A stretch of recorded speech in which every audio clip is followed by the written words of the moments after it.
I greet you in the mighty name of our Lord Jesus Christ. This is Bishop Dr. Wilson Kimani from Pacific Waves Television, United States of America, bringing you the word of God in this morning. Kichwa cha neno ni msifadhaike mioyoni mwenu. I want to read from the book of John, chapter number 14. Na ninataka nizungumze kwa lugha ya Kiswahili ili niweze kuwafikia wengi kutoka Afrika walio katika nchi ya Amerika na nje.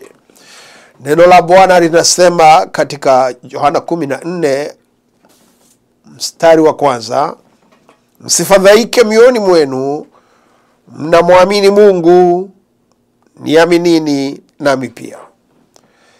Verse 2, nyumbani mwa Baba yangu mna makao mengi, kama sivyo ningaliwaambia, maana naenda kuandalia mahali. Yesu Kristo alikuwa anazungumzia wanafunzi wake wakati mambo hayakuwa yamewaendea vizuri, mambo yalikuwa yamewaendea segemnenge. Hawakuwa na sababu ya kufurahi katika maisha. Walikuwa wamekutana na dhiki, walikuwa na sababu ya kulia, walikuwa na mambo ya kuomboleza, maana serikali ya Warumi ilikuwa inawakimbisha na kuwasumbua pande zote. Walikuwa hawana mali, walikuwa wengi wao wametoka katika uvuvi, walikuwa hawana majina makubwa, manake hawakuwa wasomi sana, na wengine wao walikuwa wameacha wake zao wakamfuata Yesu, kama mtume Petro alipomuuliza Yesu, na sisi ambao tumeacha wake zetu na watoto wetu tukufuate, habari zetu nayo ni namna gani? Yesu akawaambia, hapa kumukisha nifuata ni 100% na uzima wa milele. Katika maisha ya mwanadamu, hata kama ameokoka, hata kama ni mlokole, hata kama anampenda Yesu, hata kama ameitwa na Yesu mwenyewe, hata kama amechaguliwa na Yesu mwenyewe, lazima kuwe na mambo ambayo yanaweza kumfanya afedheheke, mambo ambayo yanaweza kustua moyo wake.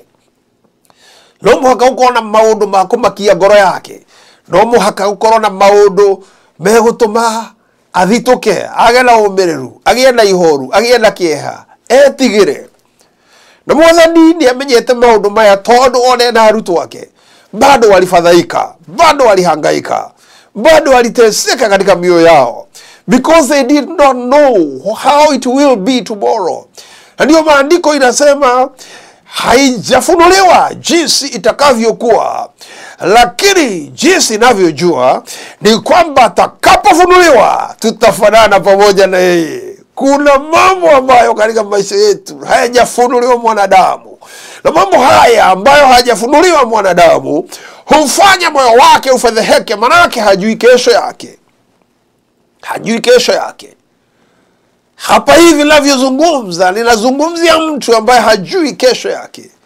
Hata leo peke yake inamhangaisha, kwa sababu hana kazi, kwa sababu hana chakula, hana nyumba, kwa sababu hana vitu ambavyo vinahitajika kumsaidia kufanya mambo katika maisha. Lakini vivyo hivyo Yesu anazungumza na moyo wako, anakuambia usifadhaike moyoni mwako, muamini Mungu. Muamini Yesu na muamini Mungu. Manake unaitwa Mkristo kwa sababu umesha muamini Yesu. Basi muamini Mungu katika mambo yote katika maisha. Hana neno la Bwana linasema kwa maana mambo yote yanawezekana kwa Mungu. All things are possible with God. If any person believes, God will do things that have never been seen. Hebrews 11 verse 1, the word of God says, now faith is the substance of things that are hoped for, the evidence of things that are not seen. Every man and every woman who is living today, every young person who is living today, every child that is living today, he must live by faith. Jesus told them that you should believe and not live by sight. Because if you believe, you will see the greatness of God. If you believe, you will see a miracle. If you believe, God will make a way for you even where seems to be no way. Kuna wakati mwingine unatafuta njia zako katika ujanja, unaona haiwezekani kamwe. Ukisikiza jinsi watu wanavyoongea, unafunjika moyo, unafedheheka. Ukiangalia wale watu mazingara ambayo umo ndani yake, mazingara menyewe yanakutisha. Lakini Bwana anazungumza na moyo wako siku ya leo, anasema usifadhaike moyoni mwako. Mwamini Mungu. Mwamini Mungu. Katika television hii ya Pacific Waves, nilipokuwa namuuliza Yesu, hawa watu wako niwaambie nini? Yesu akaniambia, waambie wasifadhaike. Na katika kitabu cha Mathayo 6 mstari wa 25, Yesu akazungumza na wanafunzi wake wakiwa wamehangaika na kufadhaika, akawaambia, therefore I tell you, do not worry about your life, what you will eat or drink, about your body, what you will wear. Is not life more than food, and the body more than clothes? Bwana anasema usifadhaike, utakula nini, utakunywa nini, utafanya nini? Anakuuliza, je, si uzima ni muhimu? Si uzima, si mwili ni muhimu kuliko mavazi? Si afya ni muhimu kuliko mavazi? Yesu akasema msifadhaike. Usifadhaike utavaa nini, maana Mungu anakujali. Katika mstari wa 26 nao Bwana linasema, look at the birds of the air. Yesu alikuwa anazungumza na illustrations. Maana sometimes kuna jinsi Mungu anataka watu waelewe vitu ambavyo hawaelewi kikawaida. Na hapo Yesu akawaambia, muangalie ndege, maana kila siku, kila mahali ulipo, ndege utawaona tu karibu na wewe. Ndege wa Afrika ni tofauti na hapa kidogo, manake ndege wa Afrika ni nyama. Lakini ndege wa hapa ni pet. Sasa wanalishwa. Lakini wale hawalishwi na mwanadamu. Yesu alikuwa anazungumzia ndege wa Kiafrika. Na wale wengine hapa hawalishwi na mwanadamu. Yesu akasema, ndege waangalie vizuri. They do not sow, they or reap, or store away the barns. Hawaendi shambani kulima, hawavuni, wala hawana mahali pa kuwekeza chakula. And yet your heavenly Father feeds them. Na vivyo hivyo Baba yetu wa mbinguni anawalisha. Are you not much more valuable than they? Je, wewe si ni muhimu kuliko ndege? Naongea nawe mzee, naongea nawe mama, naongea nawe kijana, naongea nawe msichana. Kuna mambo yanatisha moyo wako. Kuna mambo yanasumbua moyo wako na nafsi yako. Kuna mambo yanakufanya usilale. Kuna mambo yanakufanya hata ushindwe kufanya kazi, kwa sababu unajiuliza, je, itakuwaje? Nimetumwa na Bwana nikwambie, haijafunuliwa jinsi itakavyokuwa. Haijulikani jinsi itakavyokuwa. Lakini jambo ninalojua ni kwamba atakapofunuliwa tutafanana na yeye. Hatuna sababu yoyote ya kufadhaika. Can any one of you by worrying under a single hour to your life? Kuna mmoja wetu akifadhaika na hangaike sana. If you worry so much, can you be able to earn a single hour in your life? Yesu anasema haiwezekani kujiongezea. Not even an hour, you are not able to earn even a minute. Yesu akasema haiwezekani. Ndipo anasema msifadhaike mioyoni mwenyu, mmemwamini Mungu, mumwamini naye pia. Ni muhimu sana kuelewa ya kwamba Bwana anataka tuache maneno ya kujisumbukia, tuweze maisha ya kumwamini. And why do you worry about your clothes? See how the flowers of the field grow. They do not labor or spin. Yet I tell you that not even Solomon in all his splendor was dressed like one of these. If that is how God clothes the grass of the field, which is here today, and tomorrow is thrown into the fire, will he not much more clothe you, you of little faith? Alikuwa anazungumzia Wayahudi, na ndio sababu anawaambia habari ya Suleimani. Anasema hata Suleimani akiwa na hekima kubwa jinsi alivyokuwa nayo, hangeweza kujitengenezea katika mahangaiko, hangeweza kujishughulikia, alimuhitaji Mungu. Na ndiye anasema angalieni, mpaka ndege, mpaka shamba, maua yanatokea vizuri, yanatokea akiwa mazuri. Unaangalia kila nguo imetengenezwa rangi za maua, maua ya miti, imechorwa maua. Hata hii nimevaa imechorwa maua, imechorwa miti. Kwa sababu kila mtu, kila macho ya mwanadamu yanaona maua ni kitu cha muhimu. Na ndiyo sababu Yesu anasema hata Suleimani kwa hekima yake hangeweza kujua jinsi maua yanamea, yanatokea, yanachipuka, yanang'ara katika huu mti, maua yametokaje. Hiyo sayansi hakuifahamu. Lakini Yesu anasema hata hivyo Mungu Baba yetu anajua jinsi miti inamea maua, anajua jinsi maua yanang'ara, anajua jinsi maua yanakauka, na anajua jinsi yanatupwa. Na anasema na kama anayashughulikia na yanatupwa motoni, je, wewe si ni muhimu kuliko maua? So do not worry saying, what shall we eat, or what shall we drink, or what shall we wear? Hivyo msijali mtakula nini, mtakunywa nini, mtavaa nini. For the pagans run after all these things, and your heavenly Father knows that you need them. But seek first the kingdom and his righteousness, and all these things shall be added unto you. Yesu anasema katika mambo haya yote ya mahangaiko, hatuwezi kutoka na suluhu la mambo yanayotusumbua. Hatuwezi kutoka na suluhu ya mambo yanayotutesa. Hatuwezi kutoka na suluhu ya mambo ambayo yanatesa watu wetu. Lakini Yesu anasema ya kwamba ila tukitafuta ufalme na haki yake, mambo mengine yote tutazidiziwa. Kila kitu unachohitaji katika maisha yako kiko mikononi mwa Mungu.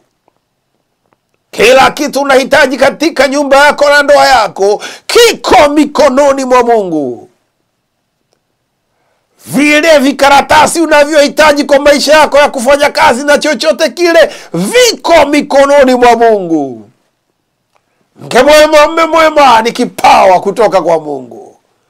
Watoto wenye tajriba, kazi zenye tajriba kubwa ni kipawa kutoka kwa Mungu.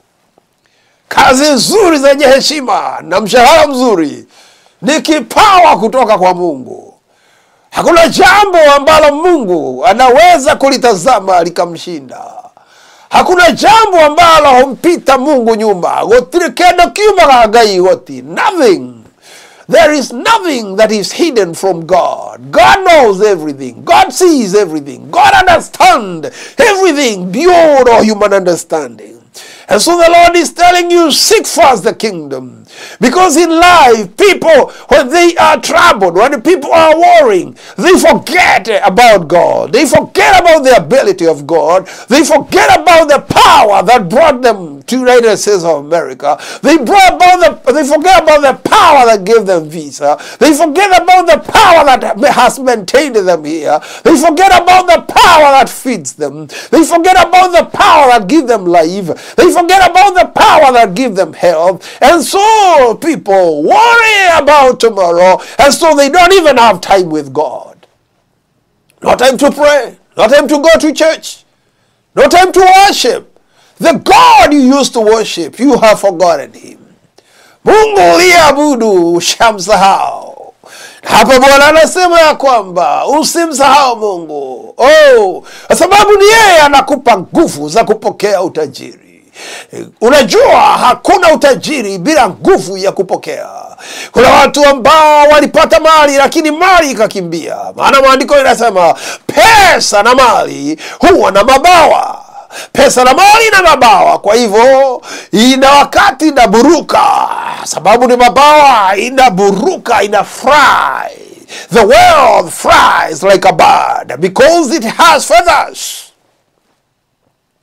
Na ndiyo sababu Mungu anasema ya kwamba usisahau ya kwamba Mungu ndiye anakupea nguvu ya kupokea utajiri. Ndiye anakupatia nguvu ya kumaintain utajiri. Ndiye anakupatia utajiri usio na majuto. Maana maandiko inasema the blessing of God maketh rich and addeth no sorrow. If anything that comes in your life is a blessing, whatever that happens in your life, it is a blessing.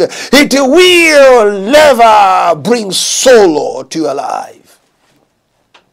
Maandiko inasema it maketh rich and it addeth no sorrow.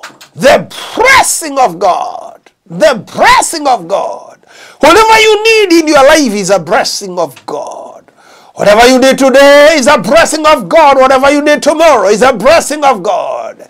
In every day of your life, you need a blessing of God. When you wake up, you need the blessing of God. Today, you need a blessing of God. Tomorrow, you need a blessing of God. And if you have accepted the Lord Jesus Christ, if you have committed your life to Jesus Christ, if you have committed your works to Jesus Christ, if you have committed your desires to Jesus Christ, He will fulfill the desires of your heart.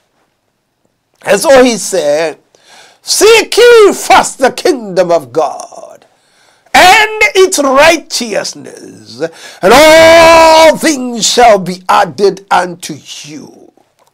There are people who are struggling and working very hard to seek the kingdom, but they have forgotten the righteousness. Remember, purity precedes the praise.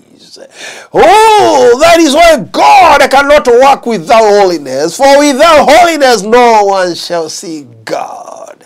Therefore, if you see people in life, they do miracles, they do great things, yet they live a sinful life, it is dangerous. It is dangerous. It is good to be careful, because it is not a must that whatever power they use is from God. Hey, it is not a must that it has come from God. Therefore, that which comes from God, it is called blessing.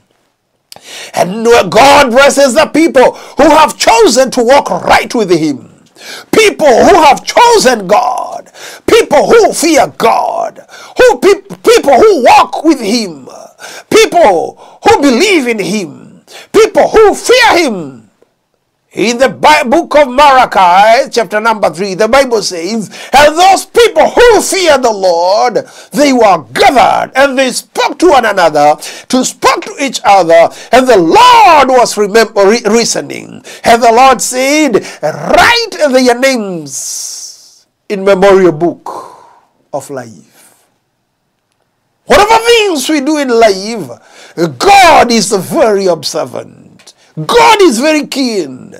God hears prayers. While you are walking in a defined walk, while you are walking in wealth and prosperity, while you are walking in joy, it might be the prayer of your mother. It might be the prayer of your grandmother. It might be your prayer too. It might be the prayer of your pastor. He was praying and saying, God, can you bless the members of my church? Because he had suffered so much, and he thought, if God bless these people, he will reduce suffering from me. So there are sometimes we fail, we as people. When we trouble so much, we are not concerned about others.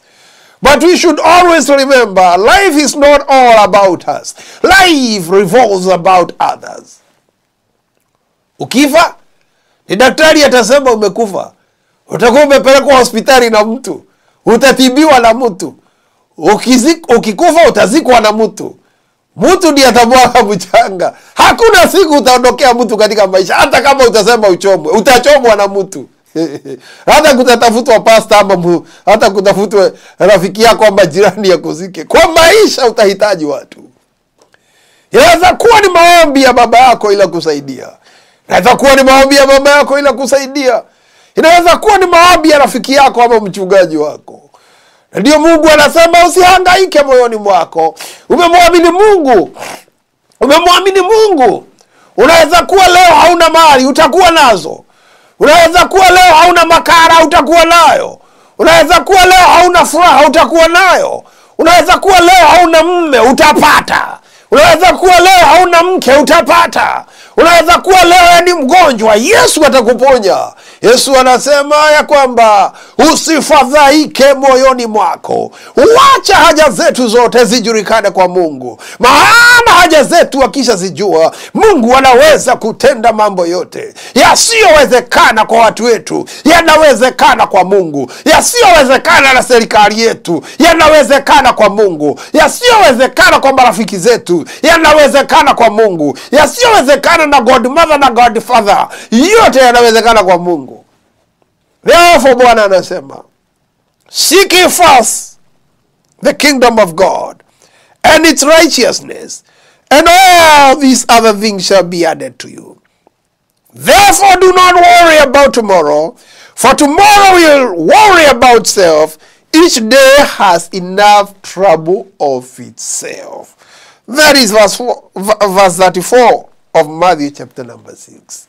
Therefore do not worry about tomorrow, for tomorrow will worry about itself. Worry is not a solution. Believing in God is a solution. Trusting in God is a solution. That is why the Lord is saying worry will handle its own problem, because tomorrow has its own problem. I would pray that God may help you to live one day at a time. You believe in God today because He's the same yesterday, today, and forever. If God helped you yesterday, He can help you today. If God helps you today, He will help you tomorrow. Your children are in the house of God. Keep them, put them, maintain them in the house of God. Your property is in the house of God. Keep it, protect it, commit it into the house of God. The Bible says, commit your works to God, and He will give the desires of your heart. Let us pray. Heavenly Father, I give you praise and worship. I adore you because every time I pray you hears. I praise you because every time I pray you hears. I pray for the dear listener who is worrying because of today, because of the situation and circumstances today. It's my prayer that you may heal his heart, his mind, and his soul, and his spirit. And that you may strengthen his heart to believe. You may strengthen his spirit to believe and to trust in you. Because you have better plans for him. You have better plans for his future. You have better plans for his tomorrow. You have better plans for his children. I give you praise and I worship you. In Jesus' holy name I pray and believe. Amen.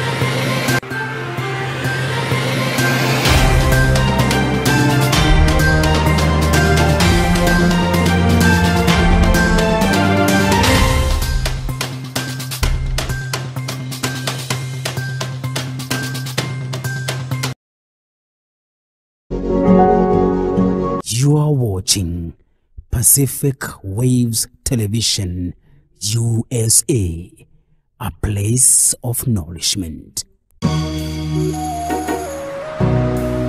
Pacific